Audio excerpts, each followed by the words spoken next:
आज आपण लाडकी बहीण योजनेबाबत एक महत्वाची आणि सध्याची अपडेट जाणून घेणार आहोत. सध्या सर्वत्र एकच प्रश्न विचारला जातो आहे.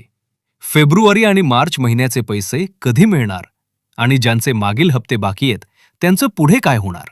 सर्वप्रथम महत्वाची गोष्ट म्हणजे सध्या EKYC दुरुस्ती प्रक्रिया सुरू आहे आणि ही प्रक्रिया 31 मार्च 2026 पर्यंत सुरू राहणार आहे. त्यामुळे ज्या महिलांची EKYC अपूर्ण आहे किंवा अर्जामध्ये काही चूक आहे त्यांनी ही संधी वाया जाऊ देऊ नये आणि त्वरित EKYC तसेच दुरुस्ती करून घ्यावी. सध्या शासनाकडून सर्व लाभार्थ्यांची माहिती तपासली जात आहे. यात EKYC पूर्ण आहे का, आधार बँक खात्याशी लिंक आहे का आणि अर्जातील माहिती योग्य आहे का याची सखोल पडताळणी केली जात आहे. त्यामुळे काही लाभार्थ्यांचे फेब्रुवारी आणि मार्च महिन्याचे हप्ते सध्या प्रलंबित ठेवण्यात आले आहेत.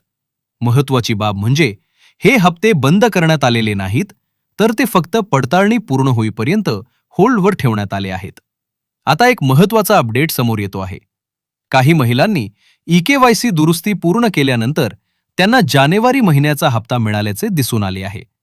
मात्र त्याच महिलांचे नोव्हेंबर आणि डिसेंबर महिन्याचे हप्ते अजूनही प्रलंबित आहेत. यावरून स्पष्ट होते की शासनाकडून पडताळणी आणि हप्ता वितरण ही प्रक्रिया टप्प्याटप्प्यानं सुरू आहे आणि पूर्ण पडताळणी झाल्यानंतर उर्वरित सर्व प्रलंबित हप्ते देखील जमा होण्याची शक्यता आहे. आता सर्वात महत्त्वाचा टप्पा म्हणजे 31 मार्च ही अंतिम तारीख. या तारखेपर्यंत EKYC आणि सर्व दुरुस्ती पूर्ण झाल्यानंतर शासनाकडून संपूर्ण डेटा तयार केला जाईल आणि त्यानंतर पुढील हप्ता वितरणाबाबत निर्णय घेतला जाईल. मिळालेल्या माहितीनुसार एप्रिल महिन्याच्या सुरुवातीला म्हणजेच अंदाजे 1 ते 5 तारखेच्या दरम्यान फेब्रुवारी आणि मार्च महिन्याचे पैसे एकत्रितपणे लाभार्थ्यांच्या खात्यात जमा होण्याची शक्यता आहे.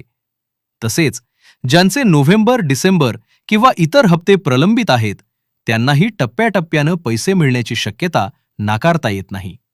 ज्या महिलांनी नुकतीच EKYC पूर्ण केलीये किंवा माहितीमध्ये दुरुस्ती केलीये त्यांची पुन्हा पडताळणी केली जाईल आणि पात्र आढळल्यास त्यांना सर्व प्रलंबित हप्ते जमा होऊ शकतात. म्हणून सर्व लाभार्थींना महत्त्वाची सूचना अशी आहे की 31 मार्च पूर्वी EKYC पूर्ण करणे, आधार बँक खाते लिंक तपासणे, बँक खाते सक्रिय आहे का हे पाहणे आणि अर्जातील सर्व माहिती योग्य असल्याची खात्री करणे अत्यंत आवश्यक आहे. शेवटी थोडक्यात सांगायचं झालं तर कोणताही हप्ता बंद झालेला नाही. फक्त पडताळणी प्रक्रियेमुळे तो सध्या प्रलंबित आहे आणि ही प्रक्रिया पूर्ण झाल्यानंतर लवकरच शासनाकडून हप्ता वितरणाची अधिकृत तारीख जाहीर केली जाईल आणि त्यानंतर प्रत्यक्ष पैसे जमा होण्यास सुरुवात होईल. म्हणून बहिणींनो, कोणत्याही अफवांवर विश्वास ठेवू नका. फक्त अधिकृत माहितीकडे लक्ष ठेवा आणि तुमची EKYC दुरुस्ती बाकी असेल तर लवकर करून घ्या. तसेच माहिती योग्य ठेवा. तुमचे सर्व प्रलंबित हप्ते मिळण्याची शक्यता नक्की आहे.